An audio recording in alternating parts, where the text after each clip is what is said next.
Hi, ഞാൻ മുഹമ്മദ് ഇശാം. എല്ലാവർക്കും എന്റെ പുതിയൊരു വീഡിയോയിലേക്ക് സ്വാഗതം. എന്റെ വീഡിയോ നിങ്ങൾക്ക് ഇഷ്ടമാവുകയാണെങ്കിൽ ലൈക്ക് ചെയ്യാനും ഷെയർ ചെയ്യാനും സബ്സ്ക്രൈബ് ചെയ്യാനും മറക്കല്ലേ. എന്നാൽ നമുക്ക് വീഡിയോയിലേക്ക് കടക്കാം. ബഹുമാനപ്പെട്ട അധ്യാപകരെ, എന്റെ പ്രിയ കൂട്ടുകാരെ, എല്ലാവർക്കും എന്റെ വായനാദിനാശംസകൾ. കേരള ഗ്രന്ഥശാല പ്രസ്ഥാനത്തിന് അടിത്തറയിട്ടുകൊണ്ട് മലയാളിയെ അക്ഷരത്തിന്റെയും വായനയുടെയും ലോകത്തേക്ക് കൈപ്പിടിച്ചുയർത്തിയ ശ്രീ P.N. പണിക്കരുടെ ചരമദിനമാണ് ജൂൺ 19 വായനാ ദിനമായി നാം ആചരിക്കുന്നത്. 1996 ജൂൺ 19 മുതലാണ് കേരളത്തിൽ വായനാ ദിനം ആചരിച്ചു തുടങ്ങിയത്.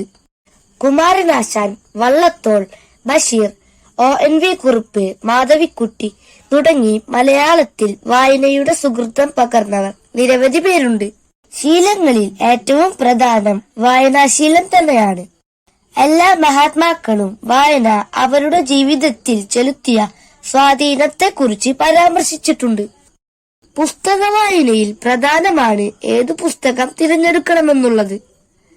അതിൽ ഏറ്റവും പ്രധാനമാണ് മഹാത്മാക്കളുടെ ജീവചരിത്രം. വിദ്യാർത്ഥികളായ നമ്മുടെ കടമയാണ് അറിവ് നേടുക എന്നത്. അതിന് പ്രധാന മാർഗം വായനയാണ്. എന്നാൽ നമ്മുടെ തലമുറ കമ്പ്യൂട്ടറിലും മൊബൈലിലും ചുരുങ്ങിപ്പോയിരിക്കുന്നു. കാലം മാറിയതനുസരിച്ച് വായനയും കുറഞ്ഞു. ഏറ്റവും ചിലവ് കുറഞ്ഞതും ഏറെ ഫലം തരുന്നതുമായ വിജ്ഞാന വിനോദ ഉപാധിയാണ് വായന. അതിനാൽ പഠിക്കുന്ന കാലത്ത് തന്നെ വായനാശീലം നാം വളർത്തിയെടുക്കണം. സ്വയം പഠിക്കാനും അറിവ് നേടാനും അങ്ങനെ ജീവിത വിജയം സ്വന്തമാക്കാനും വായനാശീലം നമ്മെ സഹായിക്കും. എല്ലാവരും വായിക്കേണ്ട 2 പുസ്തകമുണ്ട്.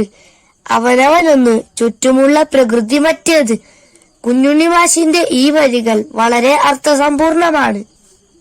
സാങ്കേതിക വിദ്യയുടെ വളർച്ചയിൽ നാം അഭിമാനിക്കുമ്പോൾ നമുക്ക് അന്യമായി കൊണ്ടിരിക്കുന്ന വായനശാല സംസ്കാരത്തെക്കുറിച്ചും നാം ബോധവാന്മാരാകണം.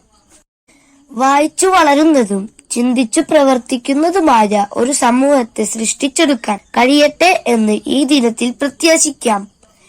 എല്ലാവർക്കും ഒരിക്കൽ കൂടി എന്റെ വായനാദിനാശംസകൾ ആശംസിച്ചുകൊണ്ട് ഞാൻ നിർത്തുന്നു. നന്ദി, നമസ്കാരം.